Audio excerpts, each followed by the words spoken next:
Euh, Bonsoir à tous. Alors aujourd'hui, nous sommes le jeudi 27 février 2020. Okay. C'est important la date par rapport aux événements. Bref, le titre du cours aujourd'hui, c'est sur le Mashiach, avec les événements qui se passent, savoir un peu ce qu'Hachem veut de nous. Juste comme ça, vous allez voir, c'est un peu très proche, on va dire. C'est même là, selon ce que les signes qu'on va énoncer maintenant.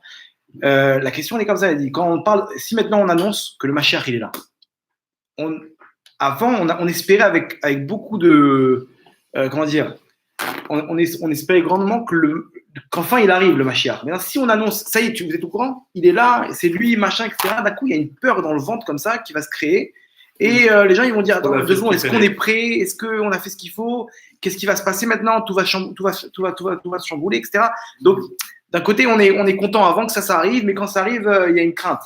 Donc, est-ce qu'on est vraiment prêt? Est-ce que ça arrive? Qu'est-ce qui se passe? C'est le sujet du cours maintenant. Donc, Bézat Hachem, on va essayer d'un peu analyser ce qui se passe. Il y a plein d'événements, comme vous voyez. Donc, qu'est-ce qu'Hachem veut de nous? On va essayer on ne peut pas commenter ce qui se passe en haut, mais en tout cas, de ce que la Torah elle donne comme élément, de voir comment ça correspond. Juste comme ça, 2-3 petites histoires comme ça, ce que les grands d'Israël disent. Il y a une personne qui est venue voir le Rav Kanievski. Alors aujourd'hui, le Rav Kanievski et le Rav David Aboukratsera, c'est 2 grands Ravs qui, c'est sûr qu'ils ont le roi HaKodesh. Ce qu'ils disent, c'est ils voient ce qui se passe en haut, ils disent ce qui est en train de se produire dans les mondes d'en haut. Vraiment, il y a des histoires à en plus finir où vraiment ils savent ce qui se passe dans les mondes d'en haut. Maintenant, quand ils disent quelque chose, il ne faut pas prendre ça à la légère. Il y a un Rosh Yeshiva, une personne importante qui réunit des fonds pour sa Yeshiva, pour ses Talmud et Torah, etc., qui a du mal à s'en sortir au niveau financier. Là, il y a quelques jours, il est venu le voir. Il lui a dit, Vodarav, j'arrive plus à m'en sortir. J'arrête tout, il y a trop de frais, trop d'argent, et je dois courir, je passe mes journées à aller chercher à droite, à gauche, des voyages, des machins, etc. Je peux plus, j'arrête tout. Ça me fait trop souffrir. Le Rav Kanievski lui dit, tiens le coup, le Mashiach, il est là. Il lui dit, Rav, Mechila, excusez-moi, mais plusieurs fois, vous nous avez dit que le Mashiach, il est là. Pourtant, la souffrance est là. On peut pas, ok, il est là, mais c'est l'histoire d'un an ou deux, moi, je suis pas prêt à tenir. Il dit, non, t'as pas compris. Il dit, le Mashiach, aujourd'hui, il est là, avec ses 2 pieds dans la génération. C'est-à-dire qu'à l'époque, le Rav Kanievski disait, il est à l'entrée. Il a un pas dans l'entrée. Aujourd'hui, il est là. Il est là. C'est-à-dire que c'est juste une question de dévoilement. Mais aujourd'hui, on est arrivé dans une phase, comme vous allez le voir selon les signes, où on a passé la phase de Igveta de Meshicha, qui est la période de la venue du Mashiach, où là, on est rentré dans la période de la venue du Mashiach même. C'est-à-dire que c'est une autre ère. On rentre dans une autre ère, et vous allez voir que tout va changer. Tout change au niveau d'Israël, au niveau des peuples du monde, etc. C'est écrit. Vous allez voir ce qu'on va analyser, vous allez comprendre de quoi on parle. Une autre histoire, attends, on va passer à l'autre Rav David Aboukratsera. La semaine dernière, ou il y a 2 semaines, quelqu'un qui avait des problèmes de shidour, il est parti le voir. Et il lui a dit, Rav, j'en ai marre, je trouve pas. Il ne trouvait pas pour se marier. Des années et des années. Il lui a dit, Rav, j'abandonne, j'en ai marre, etc. Le Rav, il a appelé son shamash, il a dit, amène-moi la maria. Ah, quel rapport? Il dit, on va faire les chaïm. Pourquoi les chaïm? Le Mashiach est arrivé. Comme ça. Il a dit, maintenant, on va faire un lechaïm pour la venue du Mashiach. Il dit, Rav, mais qu'est-ce qui se passe avec les shidurim? Il dit, t'as pas compris, le Mashiach, il est là, c'est fini tout ça. Les inquiétudes, les galères, etc., c'est terminé. Problème de parnassa, problème de santé, problème de shidurim, etc. Il raconte comme ça. Hein. Il a raconté à une personne qui raconte cette histoire. Et donc, il a commencé à danser avec le verre de Maria, et il avait une joie dans son visage, il était tellement heureux, et il disait, Mashiach est arrivé, Mashiach est arrivé. Il y a 2 semaines. Il y a 2 semaines, un peu plus de 2 semaines comme ça. Donc, le deuxième grand Rav qui dit ça. Alors maintenant, ici, les tzadikim, ils parlent et chacun, il ressent le fait que le Mashiach est là. Ça y est, on a passé ce cap-là. Bizarrement, vous voyez ce qui se passe dans le monde, des événements qui ne se sont jamais produits. Les gens, la peur est installée dans le monde. En dehors de tout ce qui se passe avec le virus, etc., du corona et tout, les forces de la nature, elles se déchaînent. Ce qui se passe en Australie, ce qui se passe en Turquie, des villages ont été enterrés par la neige. 6 mètres de neige. Vous avez déjà vu ça? 6 mètres de neige en Turquie. Et la semaine dernière, 6 mètres de neige, c'est jamais vu. En Europe, ils ont eu l'hiver le plus chaud. en Israël l'hiver le plus froid. Ouais. La neige à Bagdad. Qu'est-ce qui se passe? Il se passe les sauterelles, les invasions de sauterelles, les grêlons, etc. Même le monde, voilà, sans parler du coronavirus, on va essayer d'expliquer d'où ça vient. Tous ces trucs-là, le monde, il se pose la question, il dit, qu'est-ce qui se passe? C'est l'apocalypse. Il y a des choses il y a des événements, il y a une peur qui s'installe, même chez les goïms, c'est-à-dire pas que nous, on est un peu concernés, on sait un peu ce qui se passe, etc. Mais genre même les goïms, ils savent que c'est pas normal ce qui se passe. Il y a quelque chose on est à l'aube d'une troisième guerre mondiale, ça part dans tous les sens. Qu'est-ce qui se passe? Et d'un autre côté, les tzadikim, on les voit heureux, ils sont contents, ils sentent que dans les mondes d'en haut, ça y est, il y a quelque chose qui est en train de se produire, il y a un dévoilement d'Hachem, il y a un dévoilement de lumière qui va pas tarder à se dévoiler sur Terre. Mais eux, ils voient en haut déjà, ils ressentent déjà cette lumière-là. Et ils sont heureux, ils sont bien, ils sont confiants. Il y a même mieux que ça. Il y a d'autres, à part les tzadikim, il y a d'autres personnes qui ressentent ce qui se passe dans les mondes d'en haut. Vous savez quel type de personnes? Les autistes. Les autistes, ils sont connectés avec les mondes d'en haut. Pourquoi? Parce que comme il y a des sens il leur manque des sens. Donc, ils ont un genre de cinquième sens, ils ont réussi à développer un cinquième sens. Un sixième sens, pardon. Ils ont développé un sixième sens où ils arrivent à. Vous connaissez l'histoire de Anaël, etc. Elle voyait une personne, elle pouvait lui écrire toute sa vie, tout son passé, présent, futur. C'est connu, les autistes. Il y a quelqu'un qui m'a raconté, il a un frère autiste, il m'a dit, le soir, maintenant, il a 19 ans, comme cet autiste. Il m'a dit, avec mes frères, on s'occupe, chacun, une journée, on s'occupe de lui. Il m'a dit, moi, j'étais en train d'étudier, il était à côté de moi. Et il me dit il ne sait pas parler. Il ne parle pas.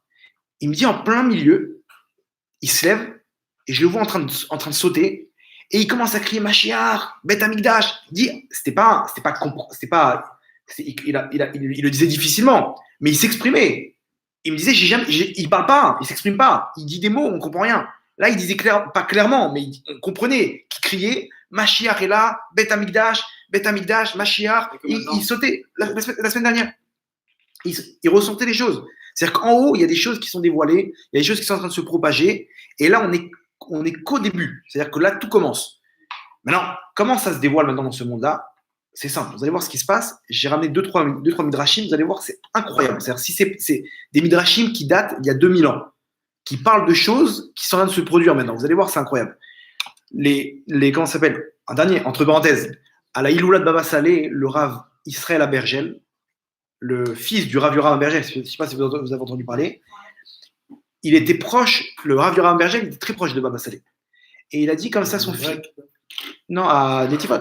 Non, mais Non, c'est pas. C'est pas. Exactement, c'est là où il a coupé les cheveux. Ouais. Ok.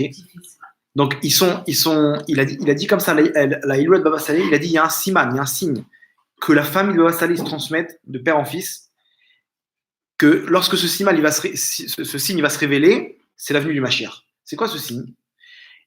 Baba Salé, il a réussi à mettre des forces spirituelles dans une horloge, dans une montre. À partir du moment où la montre elle arrive à minuit pile, c'est l'avenue du Mashiach. Il a fait un système comme ça où spirituellement, elle est connectée au monde d'en haut. Quand en haut il y a le Mashiach, l'aiguille elle arrive à minuit pile. L'aiguille elle arrive à minuit pile à la Iloula de Baba Salé. Comme ça, il a dévoilé le siman. Il a dit c'est un siman Mouvak. Hein, elle est chez Baba Baruch. Affaire vendue. Ok. Hein, pas compris. Il a une montre qu'il a réglée spirituellement, que lorsque l'aiguille arrive à minuit, c'est le dévoilement du Mashiach. Mais ça veut dire quoi, régler spirituellement? Ça veut dire que Elle était connectée. Non, elle ne marche pas. Elle aurait pu rester à minuit moins 5 pendant 15 ans. Quoi. Minuit moins 1. À ce qui paraît, à l'époque du Gouche Katif, Baba Baruch, il avait dit qu'elle était elle est passée de minuit moins quart à minuit moins 5 à minuit moins 1. À l'époque de minuit moins quart à minuit moins 5, un truc du genre. Il était après la Shoah, quoi. C'est il y a pas longtemps. Mais le Rav Mordechai Eliaou, il avait un moment cette montre-là. Il a donné au Rav Mordechai Eliaou. Il disait j'ai très peur de toucher à cette montre. Il dit quand je veux vous regarder, elle est dans son tiroir. Il ouvre le tiroir. Il y a une vidéo. Il parle de cette montre-là. Vous pouvez trouver cette vidéo je crois sur YouTube. J'avais vu moi à l'époque. On m'a montré. Il parlait de cette montre-là. Bref. Donc ici, on a ramené plusieurs exemples. C'est pas une seule histoire. Il y a plusieurs exemples. Est-ce que c'est ça ou pas? allez voir maintenant comment ça se répertorie au niveau des signes qu'on voit maintenant. Premier signe, le plus important, avant qu'il y ait la Géoula, la délivrance, il faut qu'il y ait la fin de la galoute. Maintenant, je ne sais pas si vous avez remarqué, tout a commencé avec le plan de Trump. Qu'est-ce qu'il dévoile là-bas, Trump? Il dit, comme ça dans son discours, la terre d'Israël appartient aux Juifs. Vous avez entendu ou pas? Ouais. Il a dit ou pas? Ok. Ouais. Il dit la terre d'Israël appartient aux Juifs. Non, cette phrase-là, elle est passée inaperçue, mais cette phrase-là, elle veut dire que c'est la fin de la galoute pour l'âme Israël. Pourquoi?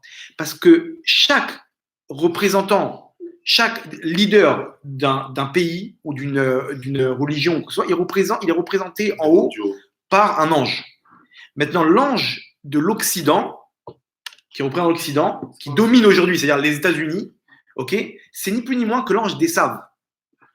Ok, Esav, il a lui-même dévoilé à Yaakov, il lui a admis qu'il avait les brachot. Comment? Il a dit maintenant, on t'appellera Israël. Vous connaissez l'histoire avec l'ange quand il s'est battu contre Yaakov, etc. Maintenant, ici, Trump, il représente l'ange d'en haut, d'Esav, qui annonce que la terre d'Israël appartient aux Juifs. Pas à Israël, pas aux Israéliens, aux Juifs. La terre d'Israël, ça veut dire quoi? C'est-à-dire que c'est l'ange en haut qui vient de dire par là que la terre d'Israël appartient aux Juifs. Ça veut dire que maintenant, on n'a plus on a plus nous, Esav, on n'a plus de brachot dessus. On ne tire plus notre goucha de cette terre-là. Cette terre-là, elle appartient aux Juifs. Quand il dit ça, il vient d'annoncer qu'on a fini avec l'homme Israël. Ils sont plus en galoute. La dernière galoute, c'est la galoute d'Édom. Le dernier exil, c'est l'exil d'Édom. Édom, c'est qui? C'est l'Occident. Qui représente l'Occident aujourd'hui? C'est les États-Unis. Aujourd'hui, le leader de l'Occident, c'est le président des États-Unis. On est d'accord? Alors maintenant, on va dire pourquoi Obama, il était méchant, maintenant lui, il est gentil. Ça veut rien dire. C'est-à-dire que l'ange en haut, il est de plus en plus, il a baissé la tête devant Israël. Donc, ce qui fait que matériellement parlant, ils sont obligés de changer de président avec un président qui est plus clément pour Israël. Mais ça veut dire qu'en haut, c'est le même ange qui a changé de comportement. Vous comprenez? Très bien. Maintenant, cet ange-là lui-même, il baisse la tête devant Israël, il dit ça y est, c'est à vous. Cette terre, elle est à vous. Ça veut dire que nous, on n'a plus de mainmise sur l'homme Israël. Donc, ça veut dire que c'est la fin de la galoute. Cette phrase-là, qui est passée inaperçue, elle est ni plus ni moins que l'annonce de la fin de la galoute. Où Édom, il vient dire, ça y est, stop. Vous n'êtes plus entre nos mains, on n'a plus de mainmise sur vous. Cette terre-là, elle est à vous. Et c'est ce qu'il fait. Il fait un plan maintenant, où ce plan-là, il est comment les Juifs, ils vont acquérir cette terre-là. Les Palestiniens, ils ont quelque chose? Rien du tout. Ils en fait genre, si vous acceptez tout, il y aura peut-être un État, voilà, c'est sûr qu'ils ne vont pas accepter, comme c'est le cas. Donc, depuis quand on donne tout à un pays et rien à un autre, dans des accords de paix? C'est illogique. Pourtant, il n'y a pas de logique. C'est qu'en haut, c'est comme ça que ça va se passer. En haut, il n'a plus rien. Édom, il n'a plus la main mise sur Israël. Donc, automatiquement, quand il baisse la tête en bas, ça veut dire qu'en haut, il a baissé la tête. Si en haut, il a baissé la tête, ça veut dire que l'homme Israël est sorti de l'exil. Ok, ça, c'est le premier signe. Donc, fin de la galoute. Deuxième signe, alors ça, c'est incroyable. Ça, c'est, écoutez bien, c'est inédit. Le Gaon de Vilna, à l'époque, il a fait un dévoilement. Il a transmis à ses élèves, lorsque l'armée russe sera aux portes d'Istanbul, mettez vos habits du Mashiach et ne les enlevez plus. Parce que la délivrance, elle sera imminente. Comme ça, il a dévoilé à ses élèves qui se sont transmis, c'était le signe du Gaon de Vilna. Le Gaon de Vilna, ils avaient un signe de ses élèves. C'est quoi ce signe? Quand les Russes ils seront aux portes d'Istanbul. C'est un scénario improbable. Aujourd'hui, je ne sais pas si vous êtes au courant, mais il y a une confrontation directe entre la Russie et la Turquie. Au début, c'était indirect. Vous savez, dans le nord de la Syrie, la Syrie et la Turquie ils sont en train de se battre. Ils sont en mini-guerre comme ça. C'est pas une guerre officielle, mais officieusement, ils sont en train de se massacrer. La Russie, ils sont avec la Syrie. Je ne sais pas ce qu'ils font ici, ce qu'ils font là-bas. Ils sont intégrés dans la Syrie. Là-bas, maintenant, ils sont mêlés. Ils font des morts chez les Turcs. Il suffit que les Turcs ils fassent des morts chez les Russes. Et les Russes, vous connaissez Poutine. C'est pas un enfant de cœur. Non, il se peut que l'armée russe, par l'intermédiaire d'avions, elle se retrouve à bombarder des bases à Istanbul ou des lieux de présidentiels ou quoi que ce soit. Et la promesse du Gaon de Vilna, le signe du Gaon de Vilna, il est réalisé. Improbable. C'est improbable. C'est-à-dire c'est maintenant, on y est là. On arrive dans ce scénario, etc. On devrait dire, attends une seconde, le Gaon de Vilna, il avait parlé d'un truc là. Ça doit se réaliser normalement. Effectivement, sur le plan géopolitique, ça part en cacahuète là-bas. Ils sont à deux doigts, la Russie sont à deux doigts d'attaquer la Turquie. Et si c'est ça, ça parle, c'est le signe qui se réalise. Donc, c'est-à-dire, en même temps, là, c'est vraiment pendant qu'on parle que c'est en train de se produire, il se passe un scénario dans le nord de la Syrie qui est le signe même du Gaon de Vilna. Donc, si vous n'avez pas encore acheté les habits du Mashiach, c'est maintenant, parce que bientôt, tous les habits made in China, donc, maintenant, troisième signe. Un bel habit de Shabbat, quoi. Pas un habit spécial, mais au moins un truc. On a un chapeau, on doit acheter un autre chapeau. Non, faut pas se prendre la tête, mais au moins un truc. Tu reçois le Mashiach, il est là. Ça y est, tu vas t'habiller en short. Je connais une personne qui a son habit du Mashiach, plusieurs personnes dans le placard. Ouais, ils ont un costume spécial. Il a un costume tout en blanc pour attendre le Mashiach. Quand le Mashiach. Donc c'est maintenant, ouais. Alors regardez maintenant, un autre signe. Il y a 10 ans, je ne sais pas si vous connaissez le Rav Dov Cook à Tibériade. Il y a un Mekoubal qui s'appelle Rav Dov Cook à Tibériade. C'est le beau-fils de Rav Eliashiv. C'est simple. Vous comprenez de qui on parle. Il prie 20 heures sur 24. Chaque tfila qu'il fait, il finit cette tfila du matin, il enchaîne Mincha. Il prie au net, il prie des fois 6-7 heures d'affilée la Mida. Il est pas dans ce monde-là. Un peu fatigué. Hein? Alors, il a dit il y a 10 ans, il est parti de là où il était, il est parti habiter à Tibériade. On dit pourquoi vous partez à Tibériade? Alors qu'il habitait à Bnei-Brak, quoi, à Yerushalayim. Il a dit parce que on m'a transmis un signe que lorsque la Kinneret, le lac de Tibériade, il retrouvera sa hauteur, c'est l'année où viendra le Mashiach. Je ne sais pas si vous êtes au courant. Là, ils sont à 2 doigts d'ouvrir le barrage. Ouais. Ils sont à 2 doigts d'ouvrir le barrage pour faire descendre le niveau. Il y avait Mais ça 3. sera un signe. Il manquait 3 mètres. Aujourd'hui, ils sont à 85 cm. Il leur reste 85 cm, sachant. Ils ont dépassé la limite. Non, à 2 doigts d'ouvrir le barrage. Pourquoi? Parce qu'en fait, il y a la fonte des glaces du Hermon Qui va arriver dès Nissan, quoi, d'ici un mois ou deux. Et à ce moment-là, automatiquement.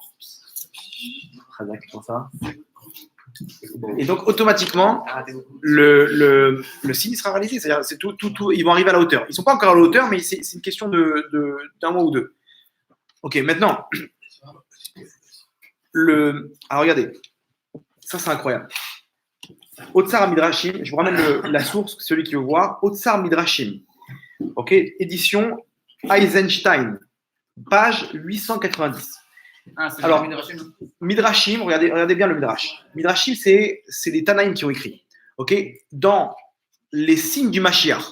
Là-bas, il y a des Midrashim qui parlent de différents signes qu'il y aura à la fin des temps, quand le Mashiach, juste avant que le Mashiach va se dévoiler.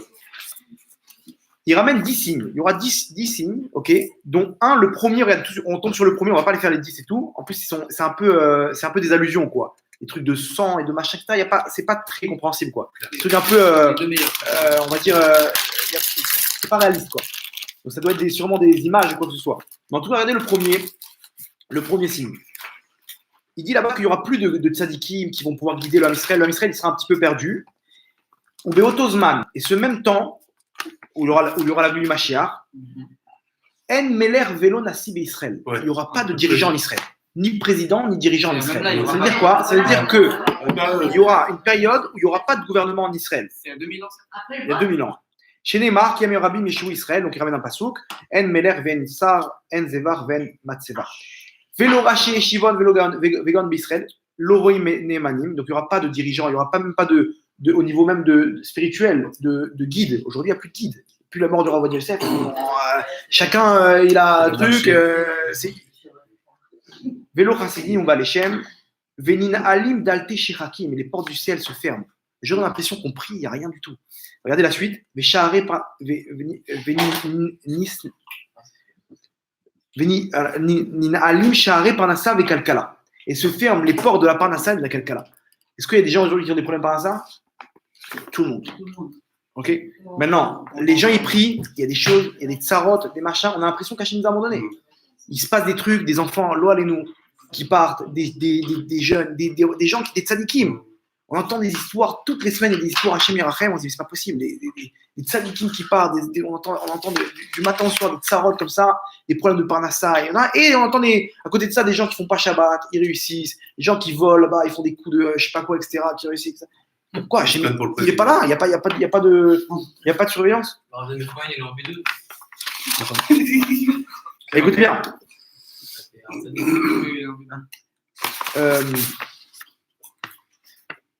Alors regardez, Veomrim, et les gens ils disent vaille, malheur à nous, Abba Manassé, papa, qu'est-ce qu'on va faire? Il s'adresse à Hachem, genre, où tu es? Qu'est-ce qu'on peut faire maintenant? Ils sont perdus, l'homme Israël est perdu. Ok? À Hot Hashim, ça c'est le premier signe. Deuxième signe, regardez. Mevi Akadosh Baruch Hu Chom Baolam. Akadosh Baruch Hu, il amène une chaleur dans le monde. Aujourd'hui en Europe, l'été le plus chaud. Vous savez qu'en Antarctique, 21 degrés, il a fait la semaine dernière. 21 degrés en Antarctique, plus chaud qu'à Bagdad, où il neigeait. Imaginez-vous de quoi on parle. Même à Marseille, dans quelques semaines. Où ça? À Marseille. À Marseille? Ouais, il faisait 20 degrés. Voilà. À Paris. Et écoutez, maintenant, Rabim, Cholaim, Rabim, Ve Magefot. Magefot, c'est quoi?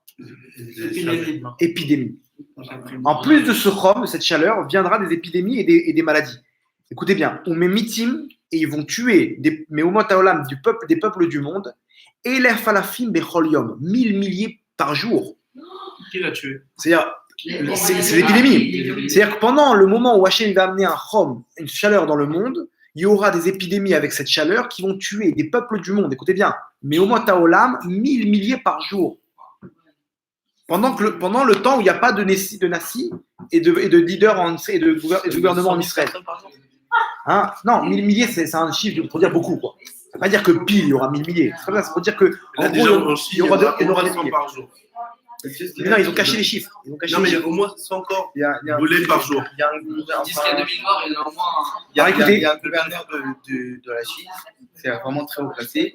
Il a dit je suis obligé de parler parce que j'ai vu quelque chose qui m'a choqué. Alors, il a écrit le Rav Pinto, il a dit que ça allait être pareil que la Shoah.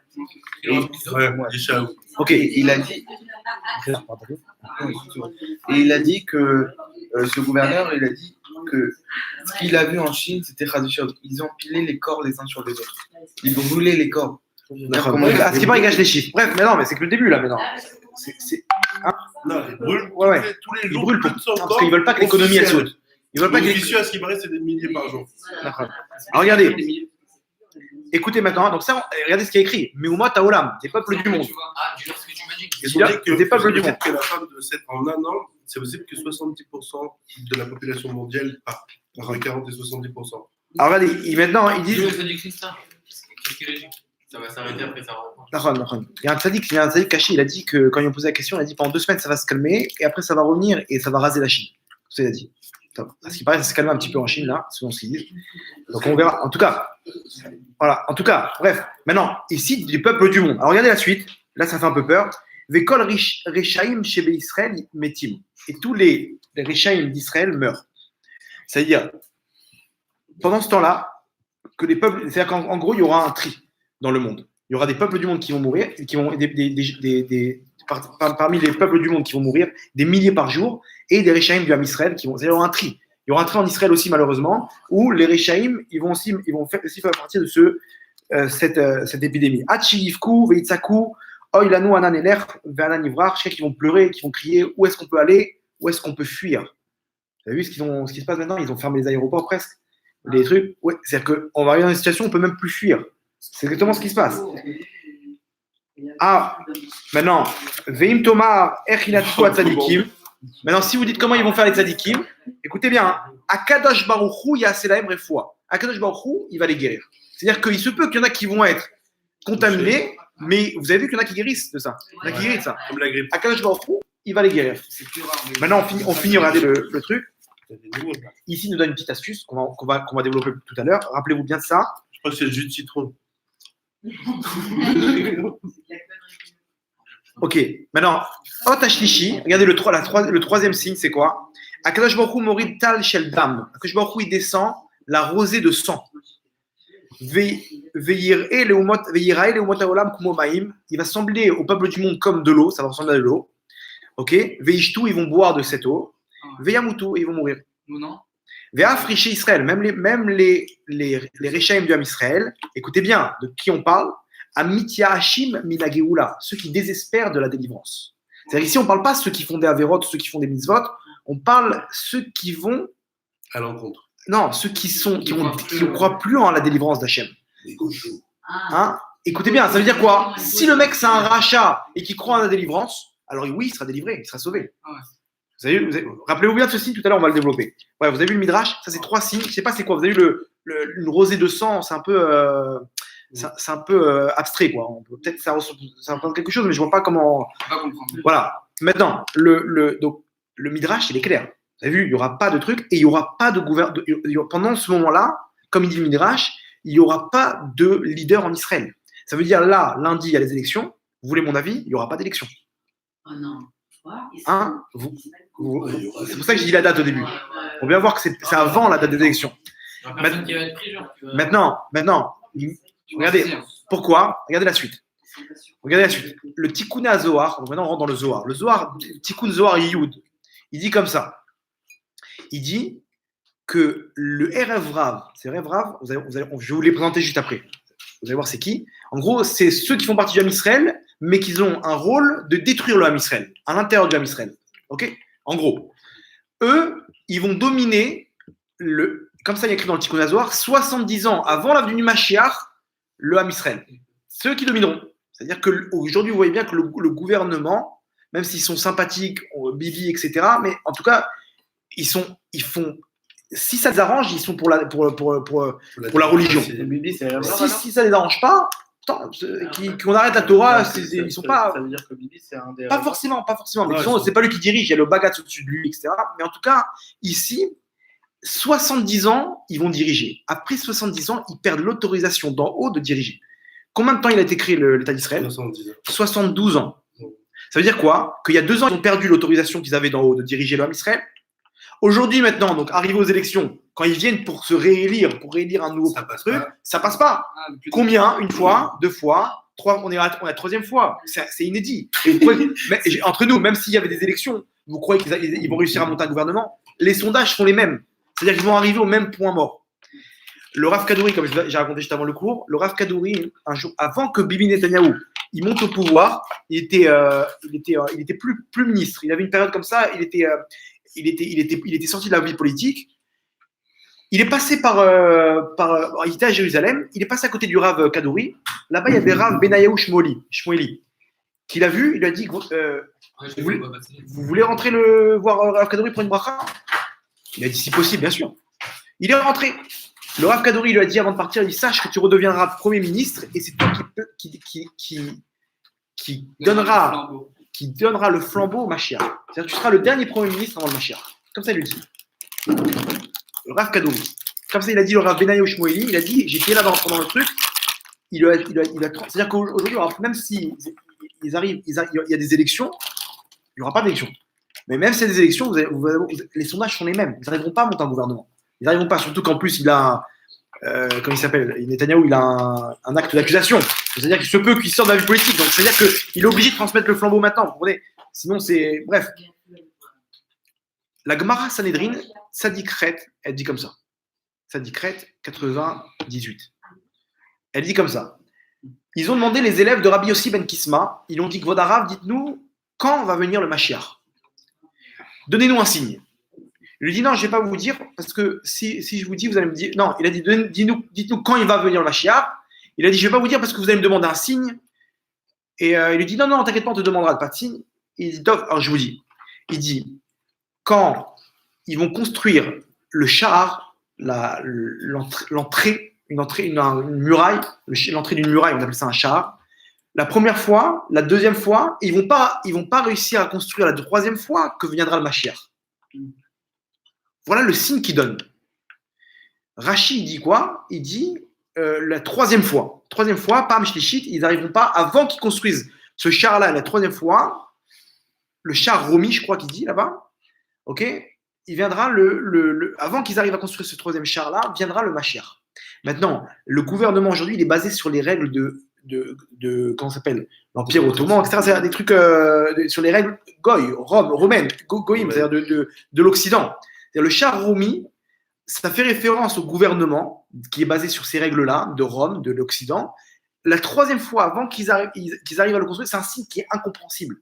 On se dit quoi? Quand on arrivera à ce moment-là du Mashiach, on comprendra. Maintenant, quelle est la chose qu'ils arriveront, avant qu'ils arrivent à le monter, le Mashiach viendra? C'est exactement ça. On est dans la troisième élection. Ça correspond avec ce signe. Est-ce que c'est ça? Peut-être aucun rapport. Hein. Mais en tout cas, ici, quand je tombais sur ça de Gomara, je dis, mais c'est pas possible. Ça veut dire quoi ce truc-là? Bon, je me dis quand on arrivera sur le moment, peut-être qu'il y aura un truc avec une troisième fois, on n'arrivera pas à le construire, il y aura un... De quoi on parle? Effectivement, ça peut parler de ce...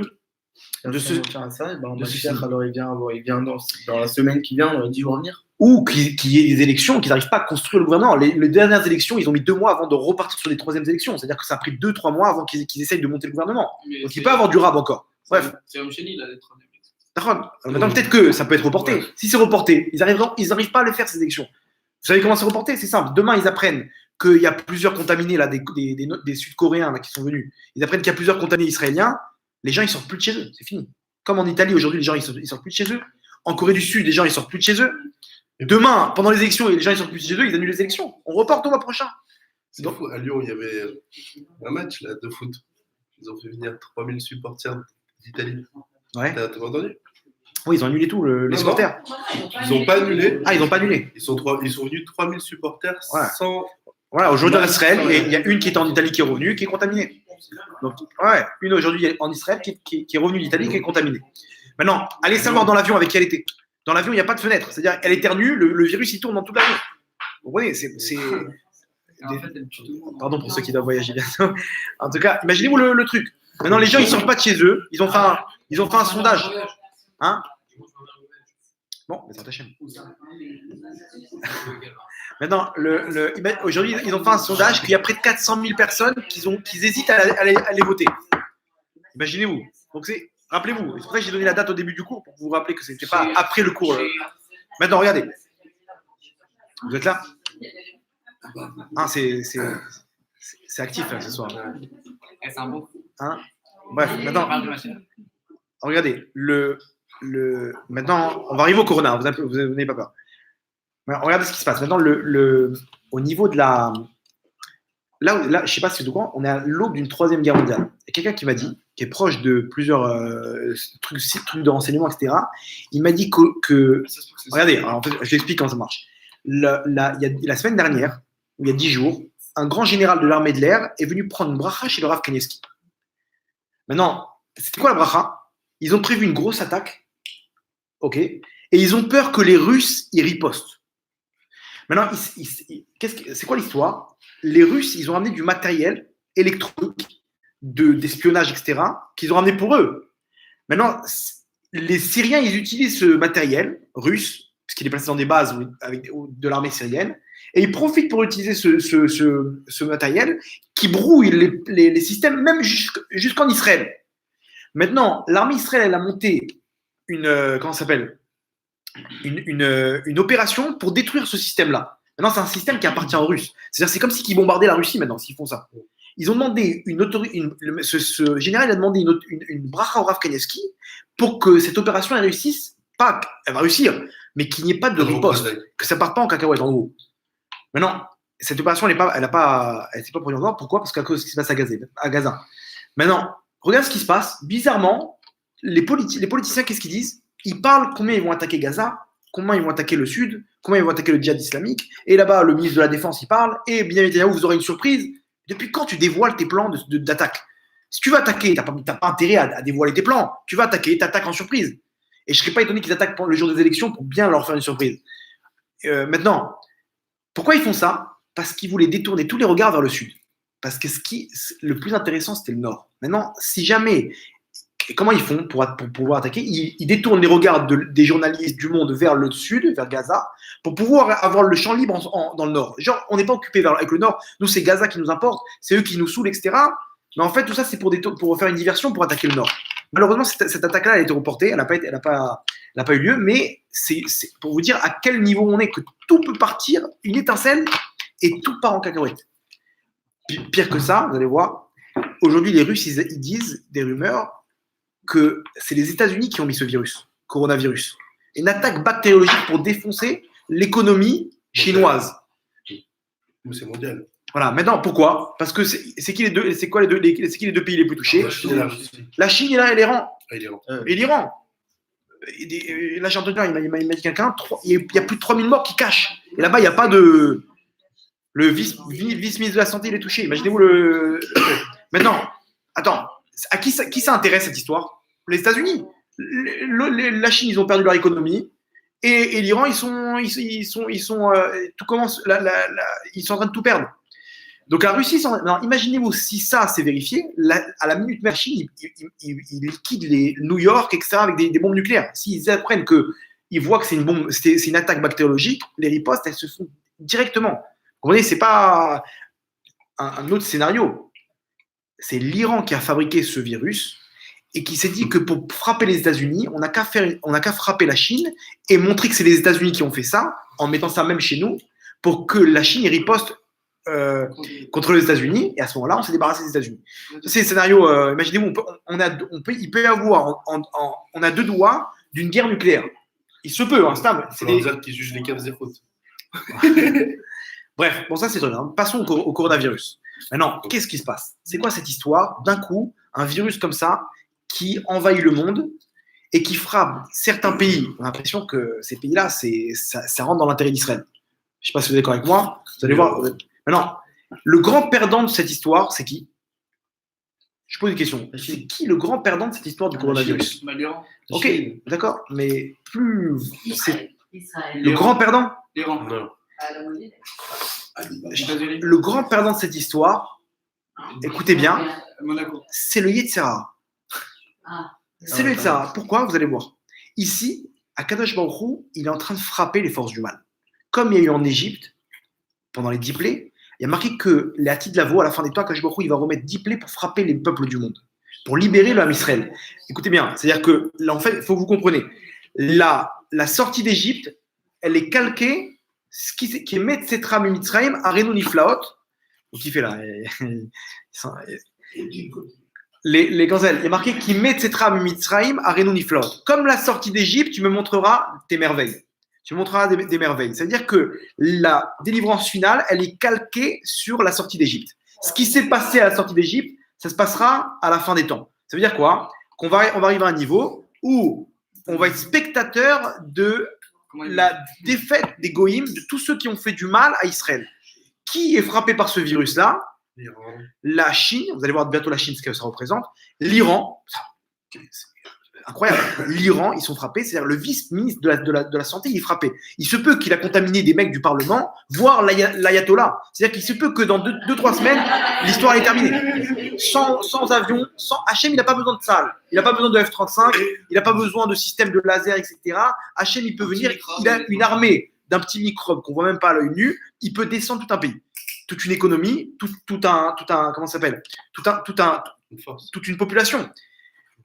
Troisième pays le plus touché, Corée du Sud, vous allez voir, ça rentre dans le groupe de la Chine. Troisième pays le plus touché, l'Italie. Quel rapport à l'Italie?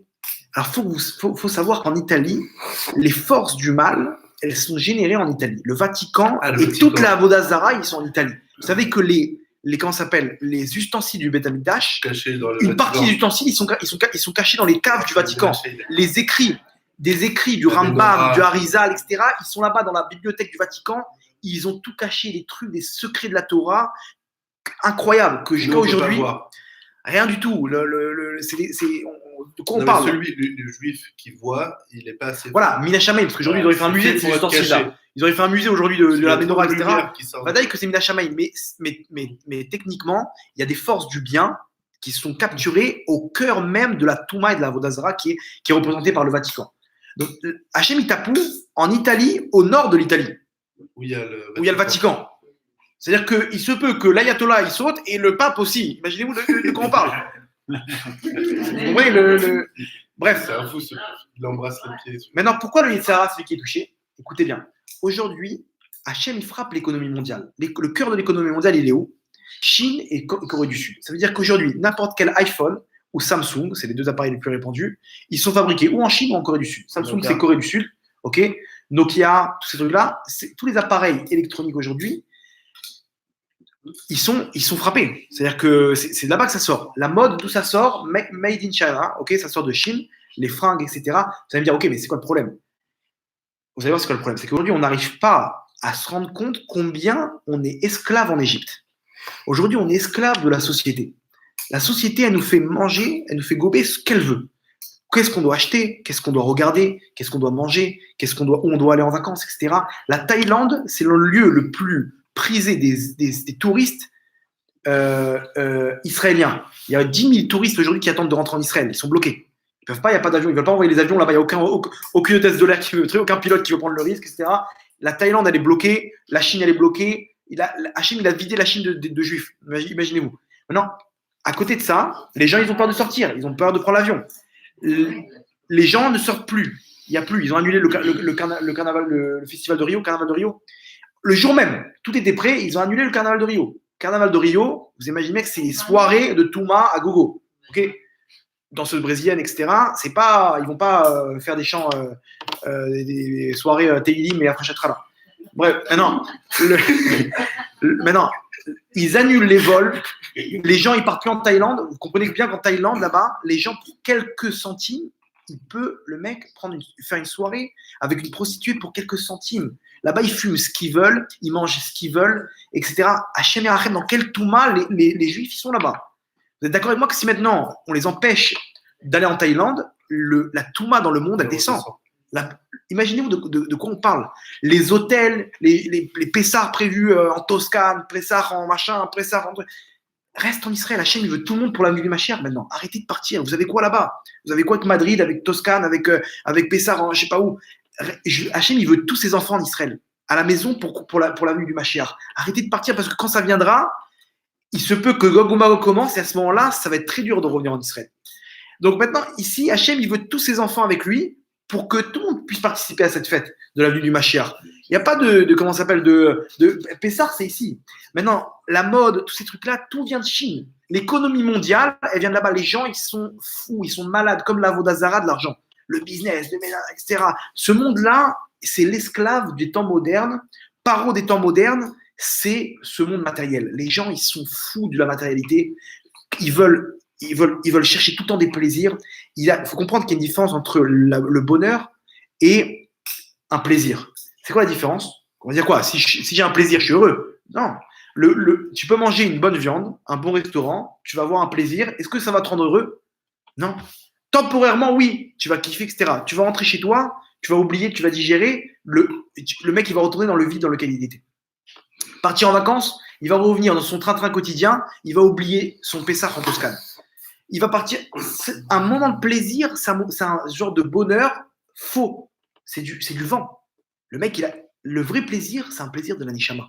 Quand quelqu'un il se connecte avec Hachem, il fait ce qui est écrit dans la Torah, il a un bonheur intense. Regardez, les tzadikim, ils sont une sérénité, ils sont bien. Tu lui donnes n'importe quoi, pour rien au monde, il va quitter sa doucha, etc. Ils sont. Maintenant, ici, les gens, ils sont à la merci du monde matériel. On va leur vendre maintenant une nouvelle destination. Pourquoi t'as pas été en Thaïlande? T'as pas été là-bas? T'as pas été. Mais qu'est-ce qui se passe? Parce qu'on leur a vendu une destination, on leur a vendu un habit déchiré, machin, on leur a vendu un appareil. Les gens, ils sont. Mais non, pour ça, il faut travailler. Pour partir en Thaïlande, c'est 40 000 shekels de billets, d'hôtel, etc. Donc, c'est maintenant 6 mois de travail intensif. Donc, c'est un cercle vicieux. Les gens, ils sont exactement esclaves en Égypte. Vous savez que Paro, ça représente le Yitzhara. Paro, c'est exact. Quel système il a fait pour neutraliser la Israël? Mais il sait très bien. Un juif, tu le laisses tout seul, il se connecte avec Hachem. Il parle avec Hachem naturellement. Un juif, vous le mettez dans une île déserte, vous le ressortez après 6 mois, il a le roi Kodesh. Il a parlé avec Hachem, il a tout ce qu'il faut. Pourquoi? Parce que naturellement, il aime Hachem, naturellement, il veut se rapprocher d'Hachem. Le Paro, qu'est-ce qu'il a fait? Il a trouvé un système, vaut mieux qu'il ne pense pas à Hachem. Donc, il a fait un système, on n'a pas dit qu'il ne faut pas travailler, il ne faut pas kiffer. Hein. C'est pas ça le discours. Mais il faut rajouter un petit peu de spiritualité. Non, les gens, ils ont tout sauf la spiritualité. Ils sont dans un système maintenant. Je ne comprends pas, il y a de plus en plus d'appareils qui leur facilitent le travail, et pourtant les gens, ils sont moins disponibles qu'à l'époque. Comment c'est possible? À l'époque, vous comprenez le truc? Les gens ils disent j'ai pas le temps, fast food, tout est fast food. Je dis mais arrête-toi, viens un petit cours de Torah, parle un petit peu avec Hachem, commence un petit peu à Stam te renseigner, qu'est-ce qu'on fait dans ce monde-là, où on va. Personne jamais, que quand il lui arrive des problèmes, il est seul avec lui-même, d'un coup il pense pourquoi on est là dans ce monde-là? Pourquoi Hachem nous fait tout ça? Pourquoi il joue avec nous? C'est un Monopoly géant, c'est quoi cette histoire? Et là d'un coup il commence à faire tchouva, et vous voyez que chaque personne qui a fait tchouva, ça commence par une crise, par une épreuve qu'il a eue. Sinon le mec il est occupé. Le paro d'aujourd'hui, il est frappé. De la même manière qu'en Égypte, Akadosh Baruch Hu, il a frappé Paro pour libérer l'homme Israël. Là-bas, quand est-ce qu'ils ont pu se connecter avec Hachem? Le jour où l'ancien Paro il est mort. Là-bas, tout le monde est parti à l'enterrement, il n'y avait plus de travail. Et d'un coup, ils ont levé les yeux vers le ciel. Ils ont dit, on a marre, Hachem, sors-nous de cette pourriture, sors-nous de cet esclavage. Et là-bas, Hachem les a sortis. Ils ont commencé à prier qu'au moment où tout s'est éteint. Hachem, il est en train de fermer les robinets. L'économie mondiale, elle tombe. C'est-à-dire quoi? Si la Chine, elle tombe, tout tombe. Vous ne comprenez pas? Tout tombe, les magasins, les trucs, etc. Ces appareils-là, même, ça, on ne comprend pas, nous on est dans ce monde-là. Mais aujourd'hui, quelqu'un qui a un iPhone ou quoi que ce soit, il ne se rend pas compte que même s'il veut regarder un cours de Torah, justement, on va lui mettre une pub d'une femme, alors maintenant une pub d'un yaourt, où là-bas c'est une femme en mini-jupe avec un décolleté qui est en train de manger le yaourt. Juste avant, il est venu sur un petit show de Torah, bam, il a pris un cliché. On ne se rend pas compte, on est dedans. Mais Hachem est en train de fermer les robinets, l'économie mondiale elle est en train de tourner. Et il se peut fortement que si ça continue, d'ici un mois ou deux, les banques, elles font faillite. Pourquoi? Parce que là, ils ont perdu, la Chine, 560 ou 530 milliards de dollars de pertes. La bourse mondiale, 1000 milliards de pertes, un truc du genre. Et c'est énorme. Et c'est exponentiel, parce que les gens, de moins en moins, ils vont aller travailler. De moins en moins, ils vont des trucs. Et là, ils ont perdu 100 millions de shekels. C'est une histoire de peu de temps. Et ils ferment le magasin. Les aéroports, les hôtels, tous ces trucs-là, les gens, les magasins, les gens, ils ont plus la marchandise. Vous achetez aujourd'hui un vélo électrique. Ça vient d'où? De Chine. Tout vient de Chine. Les fringues, les machins, etc. Donc Hachem est en train de fermer les robinets. Les voitures, ça vient d'où? Kia, Toyota, c'est fabriqué où? En Corée du Sud, en Chine. Les tracteurs. Non, c'est vrai. Les pièces détachées de tracteurs et tout. Oui, et s'il n'y a plus de tracteur, il n'y a Plus d'agriculture. Voilà, sans compter l'invasion de sauterelles. En parallèle, Akadosh Baruch Hu, il frappe aussi tout ce qui est. Ils ont perdu toute leur récolte. En Iran, en Afrique, toute leur récolte, c'est des milliards et des milliards de pertes. Ils ont perdu avec une invasion de sauterelles. Des milliards de sauterelles qui massacrent tout sur le passage. C'est pas que. C'est une plaie. La grêle en Australie, regarde ce qui se passe en Australie. Hachem, il a un truc avec l'Australie, je sais pas ce qui se passe, il massacre de la grêle là-bas, des balles de baseball qui tombaient, la taille de balles de baseball, la grêle. Imaginez-vous Après le feu là? Ouais, il y a des grêles terribles là-bas. Attaque de chauves-souris, quel rapport en Australie? Attaque de chauves-souris. Les gens ils sortaient plus de chez eux, attaque de chauves-souris. Les chauves-souris ils tombent partout. Bref, maintenant la Gemara elle dit comme ça, regardez bien maintenant ceci. Non, je sais pas ce que ça représente. Enfin, il n'y a pas de. Bref, maintenant, il se peut que c'est des Gilgoulim, il y a beaucoup de... Ils sont pour les Juifs, je crois. Par exemple, Amalek, c'était l'Iran au début. L'Iran, après, c'était les nazis, Hitler et compagnie. Donc, c'est-à-dire quoi? Quel rapport l'Iran et l'Allemagne? Il se peut que c'est des Gilgoulim, que ces mêmes Goïm-là, Hachem les a mis en Europe. Il y a plein de mélanges, quoi. En tout cas, maintenant, la Gemara dit une chose intéressante. Elle dit une phrase comme ça. En ben David ba. Le Mashiach ne viendra que lorsque se terminera la pièce de la poche. C'est en gros quand l'économie s'effondrera. À sec. Alors moi, j'avais interprété à l'époque cette Gemara en disant parce que je ne veux pas interpréter mauvaisement, de façon mauvaise la Gemara. J'ai trouvé une bonne interprétation. J'ai dit depuis l'ère de la carte bleue, il n'y aura plus de pièces. Donc, pour bien interpréter. Mais là, aujourd'hui, on voit que c'est pas ça. Aujourd'hui, on voit que Non, mais si, ils veulent que tout passe par... Je voulais bien interpréter. Mais là, aujourd'hui, on voit que c'est l'économie qui va s'effondrer. C'est-à-dire qu'ici, un mois ou deux, retirez votre argent de la banque, si vous reste encore un peu d'argent. Parce que d'ici un mois ou deux, si ça continue comme ça, il n'y a plus rien. Les gens, ils vont plus travailler. Ils n'ont plus de quoi payer. Il n'y a plus rien. C'est un cercle vicieux. Les gens, ils veulent pas parler. Ils cachent le nombre de morts. Trump, il dit non, ne vous inquiétez pas. On peut faire face au virus, etc. OK. Maintenant, premier scénario, comment Akadosh Baruch Hu, il peut tout régler. Là, aujourd'hui, ils ont annoncé qu'Israël ont trouvé le vaccin. Si Israël, ils ont trouvé le vaccin. 3 semaines. Contre le 3 mois. 3 mois ou 3 semaines, ouais. C'est peut-être une fausse information. Mais en tout cas, Hachem, il peut faire un scénario. Un virus, ouais, contre le corona. Hachem, regardez le scénario. Hachem, il fait la misère dans le monde et il donne la clé à Israël. Ça veut dire quoi? Imaginez-vous le scénario. Vous nous boycottez jusqu'au bout? Non? Produits israéliens. Non? BDS, vous boycottez. Il n'y a pas de problème. Alors allez jusqu'au bout de votre boycott. Bref, maintenant, Je boycotte. maintenant regardez comment. Maintenant, incroyable. C'est inquiétant d'apprendre pour l'économie. La Gemara dans Megillah elle dit comme ça. Si on vous dit que Jérusalem et Rome ont coulé, c'est-à-dire que les peuples du monde, l'Occident et Jérusalem et le Ham Israël y coulent, ne croyez pas. Si on vous dit que les deux y réussissent, ne croyez pas. Pourquoi? Parce que l'un dépend de l'autre. C'est-à-dire que quand Israël y réussissent, par exemple, disons que sur 100%, Israël ils arrivent à 80%, Rome ils descendent à 20%. Quand c'est le Rome qui monte, Israël il descend. Il y a un équilibre comme ça. Ok? La Gemara dans Megillah dit ça sur le verset de Rivka qui dit c'est-à-dire que là-bas on lui donne la prophétie entre Esav et Yaakov, que l'un dépend de l'autre. Ok? Maintenant, si l'économie de l'Occident elle tombe, automatiquement l'économie d'Israël elle monte. D'accord? C'est-à-dire, vous comprenez le système. C'est-à-dire, l'économie mondiale peut descendre et si Israël y trouve le vaccin, ça fait que l'économie d'Israël, elle passe économie numéro 1 au monde. Ils vendent ce vaccin-là à une somme. L'économie va de l'argent. Et en Israël, ça devient la superpuissance économique. Maintenant, un autre scénario, c'est que généralement, quand il y a des crises économiques, il y a des guerres. Toutes les grandes guerres qu'il y a eu dans le monde, c'était au lendemain de crises économiques majeures. Première guerre mondiale, deuxième guerre mondiale, etc.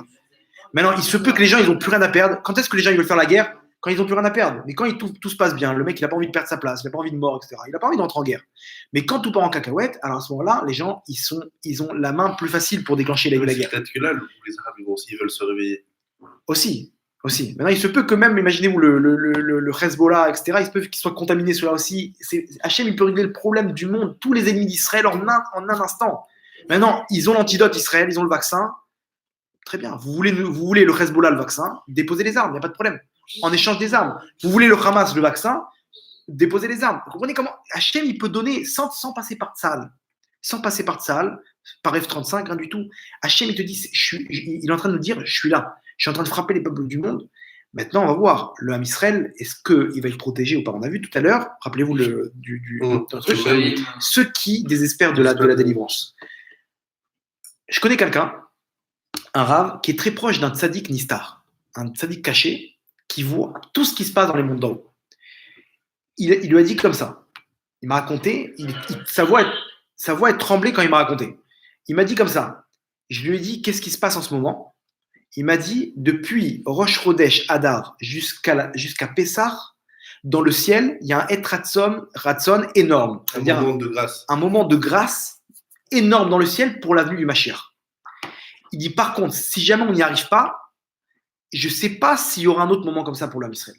C'est-à-dire que là, maintenant, on a un moment de propice pour qu'on sorte en délivrance de façon… C'est-à-dire quoi? C'est-à-dire qu'ici, on parle que jusqu'à Pessah, il y a marqué comme ça dans la Gemara. À Pessah, ils ont été délivrés. À Pessah, ils sont à titre légal. Ça veut dire qu'ici, il peut y avoir maintenant chaque date qui ont été données. C'est pas on ne donne pas de date. Il n'y a pas de date, etc. Mais juste qu'il y a un moment propice. Parce qu'il n'y a pas besoin de donner de date. Il peut y avoir une date, mais selon des avérotes, elle peut être reportée. Il peut y avoir une date que oui, qui dans 3 semaines, selon les mitzvot, elle est avancée. Ça ne veut rien dire.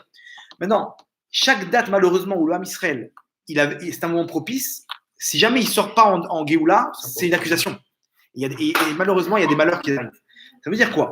Maintenant, ok, vous avez compris comme moi que là, on a donné des simanim que la Gemara a donné. On n'est pas en train de faire c'est la gematria de Ever Minachai, de machin.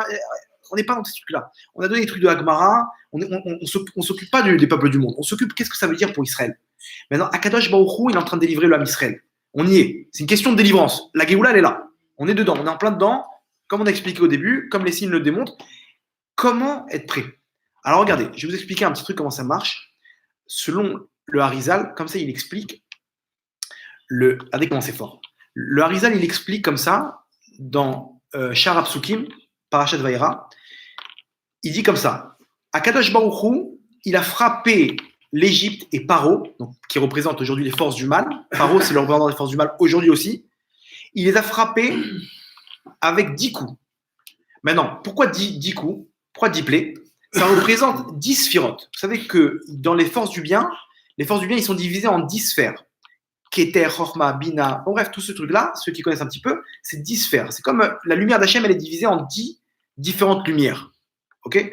Les forces du mal aussi, elles ont 10 forces, 10 sphères, qui sont les mêmes. La plus haute sphère, celle qui est Makat Bechorot, la mort des premiers-nés, elle a été frappée par Keter de Malchut. Keter de Malchut, c'est la plus haute dans les sphères, la force la plus haute. Keter, c'est quoi?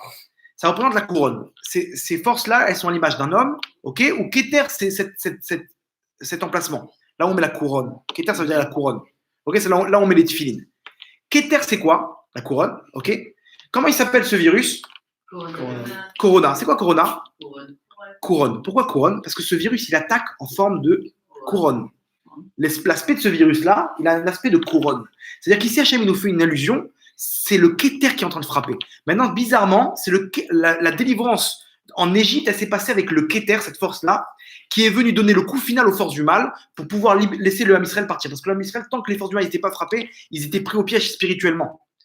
Okay, les esprits maléfiques des forces du mal, ils tenaient le Ham Israël. Maintenant, il fallait frapper de plus en plus, jusqu'à que le Keter de la Malchut d'Hachem, elle a frappé, et là, les forces du mal, elles sont tombées. C'est-à-dire qu'ici, Hachem, il nous fait une allusion. Le Keter, il est en train de frapper les peuples du monde. Ce Corona, c'est la couronne qui a une forme de Keter. C'est lui qui est en train de frapper. Maintenant, c'est quoi? C'est Makat Bechorot.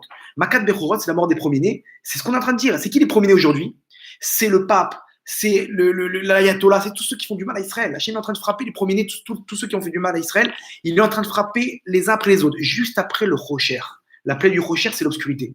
Là-bas, l'obscurité, c'est là où malheureusement 4/5 du Ham Israël il est parti. 4/5 du Ham Israël il est parti, c'est ce qui s'est passé. Tous les tsarot qu'il y a jusqu'à maintenant, la Shoah, etc., c'était cette plaie-là. C'était le Rocher. Comme ça, il dit le Rav Salman Moutsafi, son fils, le Rav Moutsafi Ben Salman Moutsafi, il a dit au nom de son père, il a dit sachez que le Mashiach il va venir, il y aura le Ham Israël ne sera pas touché. Il a été touché, ça y est. Tout ce qui s'est passé la Shoah, pourquoi? Parce que le Mashiach il ne va pas venir et venir consoler les endeuillés. Non, ça va être une fête. C'est-à-dire qu'on va arriver à un moment de Simcha. Si dans chacune des familles Chas Shalom, il y a des morts, ce ne sera pas un temps de Simcha. Tout le monde sera en Shiva, Chas Shalom, et il va venir le Mashiach, dit bon voilà, je suis désolé pour votre frère, pour votre... Non, le Mashiach il va venir pour la Simcha, pas pour venir consoler les endeuillés. Donc ici, on parle de quoi? On parle que le Rocher, il est terminé. Alors on a vu que non, il y a encore des Rishaim qui vont partir. C'est-à-dire que ici, malheureusement, c'est un temps de ratson. C'est-à-dire que chaque personne maintenant elle doit sortir de ce cours-là et se dire qu'est-ce que je fais maintenant pour me rapprocher d'Hachem? Est-ce que maintenant je suis sûr, au cas où, est-ce que je suis sûr d'avoir fait ce qu'il faut pour dire voilà, moi j'ai cette mitzvah entre les mains, je me suis battu pour cette mitzvah, on ne parle pas de devenir Baba Salé, mais au moins de se dire, de prendre 5 minutes, de ne pas dire ouais, t'as vu, le Mashiach il vient, hein, on va kiffer, on va. Non, t'es sûr que t'es dans le truc, parce que là, celui qui n'est pas monté dans le train, c'est terminé. C'est pas quand Hachem il deviendra roi qu'on dit ouais Hachem, c'est bon, maintenant je fais tchouva, etc. Non, c'est terminé. C'est quand Hachem il n'était pas encore roi qu'il fallait monter dans le train. Parce que quand Hachem va se dévoiler, tu ne pourras pas venir dire ça va, comment ça va? Tu te rappelles de moi? C'est terminé, il fallait faire tchouva avant. Quand Gog ou Magog, comme ça il y a écrit dans les livres, quand Gog ou Magog il commencera, Hachem il va se dévoiler, et à ce moment-là il n'y aura plus de tchouva, même des convertis on n'acceptera plus dans le Ham Israël. Quelqu'un qui voudra se convertir, on dira bye bye. Quoi? J'ai envie de me convertir. Non, c'est pas quand Hachem il se dévoile, c'était avant. Quand le Ham Israël, sa cote, elle était à 0, c'est là qu'il fallait investir. Maintenant, il faut faire tchouva quand là, le Ham Israël, sa cote, elle est encore basse. Maintenant, c'est maintenant qu'il faut investir, c'est maintenant qu'il faut monter dans le train. C'est maintenant, comment on monte dans le train? Je prends sur moi une mitzvah, je prends sur moi un truc. C'est-à-dire que la personne doit sortir de ce cours-là en se disant qu'est-ce que je fais de plus pour me rapprocher d'Hachem? Est-ce que je suis sûr d'être dans ce train-là? Qui nous dit que je suis dans ce train-là? De jeter son téléphone, c'est une mitzvah à laquelle on peut s'attacher. Bah, si ça amène de la touma, le mec il voit qu'il tombe avec ce téléphone-là, il s'en débarrasse. C'est un acte énorme, c'est un sacrifice énorme qu'il fait pour Hachem. Ça peut être une femme qui prend sur la sniout, ça peut être Shabbat, ça peut être tefillin, ça peut être de manger caché, etc. Les gens aujourd'hui, Hachem il est en train de fermer les robinets. Il ne faut pas attendre de manger caché de faire Shabbat. Quand Hachem il a fermé tous les trucs, le mec il peut plus partir en Thaïlande, il peut plus. Donc il dit bon bah attends, ça y est, j'arrête de pas manger pas cachère. C'est normal. Le mec il a plus l'opportunité de manger pas cachère. Il est quoi? Vous comprenez? Il faut pas attendre qu'Hachem il nous bloque les trucs pour pouvoir faire tchouva. Regardez maintenant, on a dit, on va rappeler ce qu'on a dit, on va conclure avec ça. On a dit les Rishaïm qui ont désespéré de la délivrance. Alors je pose une question. Cette question-là, je me suis posée tout le temps. Et j'ai eu la réponse cette année, Baruch Hashem. Et regardez comment c'est incroyable. Il y a marqué comme ça que pendant les 4/5e du Israël, ils sont tombés à la plaie, au coup du rocher de l'obscurité. Maintenant, est-ce que vous connaissez Datan et Aviram? C'est deux Réchaïm qui ont fait tous les problèmes qu'il y a eu là-bas, tout le temps quand ils râlaient là-bas à Israël, c'était Datan et Aviram qui étaient en tête. Deux Réchaïm, ils ont fait tous les problèmes, le veau d'or, etc., dans le Israël, là-bas dans le désert. Avec eux sont sortis le Erev Rav, dont je vous ai parlé tout à l'heure, que je vous ai présenté tout à l'heure. Le Erev Rav, c'est qui? C'est ni plus ni moins que les sorciers et ceux qui ont fait la Brit Mila là-bas, des Égyptiens qui ont dit attends 2 secondes, on a fait la Brit Mila, donc on fait partie du peuple d'Israël, mais aussi on veut sortir. C'est des sorciers, comme ça dit le Zohar, Erev Rav, on les appelle Erev Rav parce que la sorcellerie, elle tire sa force la nuit, ok, à partir de la nuit. Maintenant, eux, à partir du moment où le Erev, la nuit, elle est encore rave, elle est encore lointaine, ils arrivent déjà à puiser leur mauvaise énergie. C'est des sorciers qui avaient une très grande force. Ceux-là, ils ont découvert Hachem, ils ont dit cette force-là, elle est énorme, je veux la prendre et la découvrir, je veux voir c'est quoi cette force. Ils ne sont pas sortis pour découvrir Hachem par amour pour Hachem comme l'homme Israël, mais pour tester Akadosh Baruch Hu, c'est quoi cette force-là, je veux découvrir. C'est des sorciers, les mecs. Ça, c'est le rêve rare. Donc, eux, imaginez-vous, ils sont là pour faire les problèmes, tout le temps tester le Hachem et l'homme Israël. Tout le temps. Dont en leur tête, Datan et Aviram. Datan et Aviram, qui étaient ni plus ni moins que 2 Réchaïm, même là-bas, ils sont tombés avec Korach, etc. Comment, expliquez-moi comment, le rêve rare et Datan et Aviram, ils sont sortis d'Égypte. Comment ils n'ont pas été massacrés dans la plaie de l'obscurité? Réponse, le Roche, il dit comme ça, le Roche à la Torah, il dit, ils n'ont pas désespéré de la délivrance. Ils n'ont pas, c'est-à-dire quoi? Même si c'était des Réchaïm, Hachem, il ne nous abandonnera pas. Ils avaient une écouda à l'intérieur d'eux, très forte d'amour pour Hachem, que même, attends, je fais ce que je veux, je fais pas Shabbat, j'ai envie de faire ce que je veux, mais je sais qu'Hachem, il est bon, il ne m'abandonnera pas. Réchaïm, comme ils étaient, ils avaient cette Nekouda à l'intérieur. Hachem, il a dit, ceux-là, ils sortent d'Égypte. Ceux qui ne croient pas en moi, bye. Ceux qui croient en la Géoula, ils sortent d'Égypte. Ça veut dire qu'ici, on va arriver à un niveau où ça va faire très peur. Mais c'est quoi la Nekouda qu'il faut qu'on ait? C'est quoi le point qu'il faut qu'on ait? Akadosh Baruch Hu, il abandonnera aucune personne. Dès qu'on vous dit, t'as vu, le Corona est en Israël, machin, etc., En od milevado. Le mec, un Chinois, il est éternu dessus, En od milevado. Il n'y a pas, Akadosh Baruch Hu, il ne m'abandonnera pas. Je vais guérir, il n'y aura aucun problème. Akadosh Baruch Hu, il va nous délivrer, Berachamim, point. Comme ça, c'est écrit, comme c'est dit Rabbi Shimon Bar Yochai, comme c'est dit, à partir du moment où le mec commence à s'inquiéter, c'est qu'ici, il s'est déconnecté d'Hachem. Donc ici, le deuxième point, premier point, on a dit quoi? Faire tchouva, déjà de se dire est-ce que déjà je suis monté dans le train ou pas? Au moins prendre une mise à fond. Deuxième point, c'est Emouna. Rabotai, il faut se renforcer en Emouna. Ça risque de faire très peur. Le Yitzhara, il veut descendre tout le monde avec la Emouna. Hachem, il n'est plus là, regardez, il frappe tout le monde, il va frapper Israël. Ça y est, laissez tomber, il nous a abandonnés. Il n'a abandonné personne. Même si on apprend qu'ils sont en train d'envoyer la bombe nucléaire sur Israël, En on milevado, le mec, il doit continuer à danser parce qu'il sait qu'Hachem, il va venir, il va prendre cette bombe, tac, un petit. Le laser. Maintenant, écoutez bien. Moshe Rabbeinu, il a voulu sortir quand même le rêve Rav. Laisse-les là-bas. Pourquoi tu les sors? Ils sont venus demander à Moshe Rabbeinu, on peut sortir avec vous? Il leur a dit, il a réfléchi. Il a dit Hachem, je les sors avec moi. Maintenant, Hachem a dit comme tu veux. Pourquoi? Parce que les forces du mal que représente le rêve Rav, c'est quand la fin des temps viendra, on arrivera à réparer ces forces du mal. À les rendre, c'est-à-dire faire en sorte que le rêve Rav, il fasse tchouva. Il y en a qui vont mourir de là-bas, mais il y en a qui vont faire tchouva. Maintenant, imaginez-vous, on parle de qui? De gens qui sont anti-Hachem.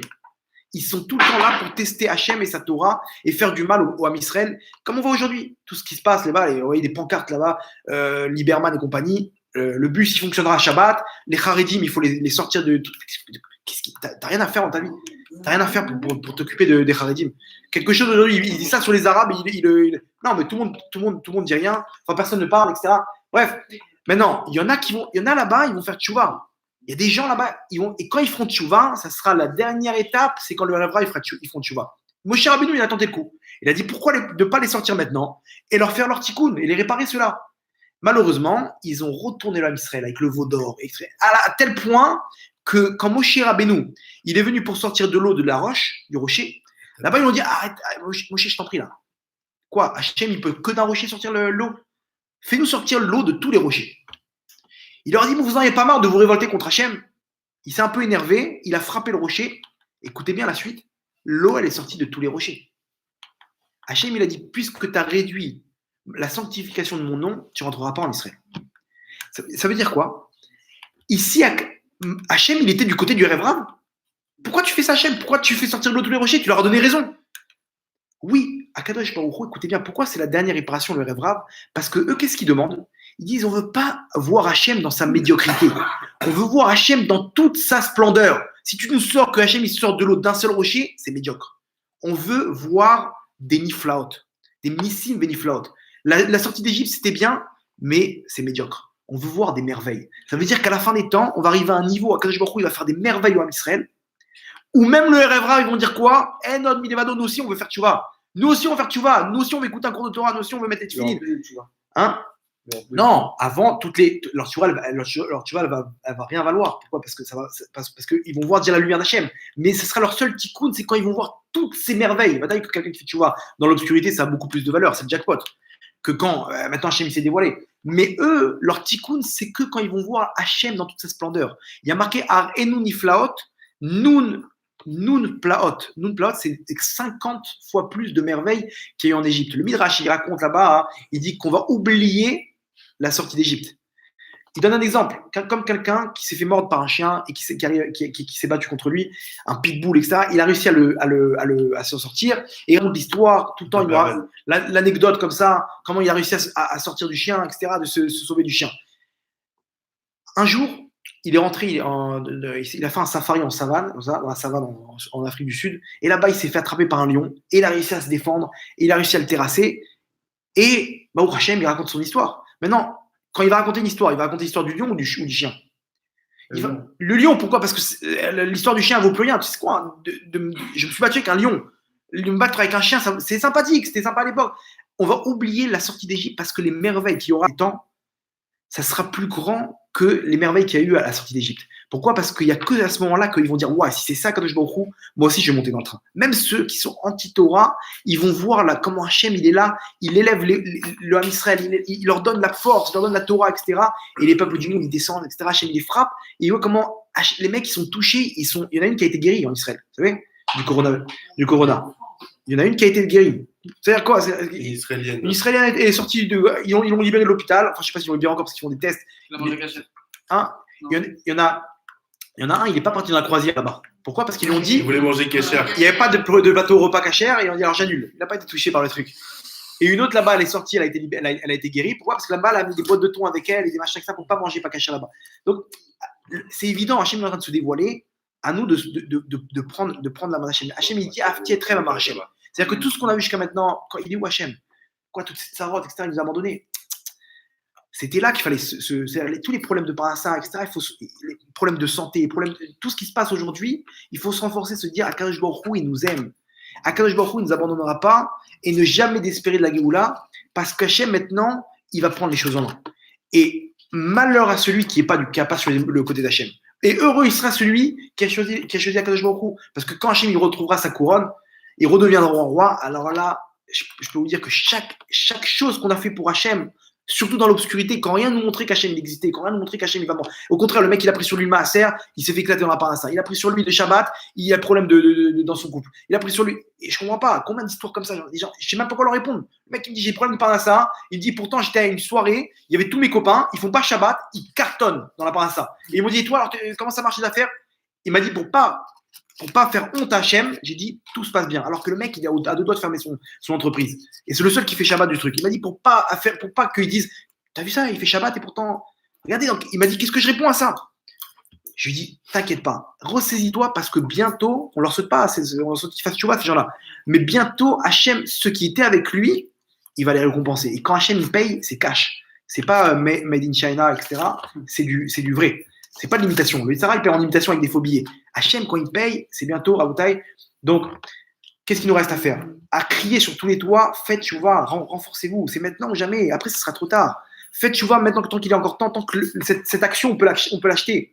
Pourquoi? Parce qu'après, ce sera trop tard. Et deuxième chose, c'est quoi? C'est Enod Midevado. Akadosh Baruch Hu, il a 2000 ans qu'on attend. 2000 ans de souffrance, on attend. On va finir en queue de poisson comme ça. Akadosh Baruch Hu, il va massacrer l'homme Israël. Akadosh Baruch Hu, il nous aime. Et il va délivrer l'homme Israël. Il va amener la délivrance. Berachamim. Il nous reste quelques jours. Yeratson, qu'Akadosh Baruch Hu, il puisse nous montrer ses merveilles et libérer l'homme Israël. Baruch Adonai l'olam. Amen. Amen. Qu'est-ce que fait la Dieu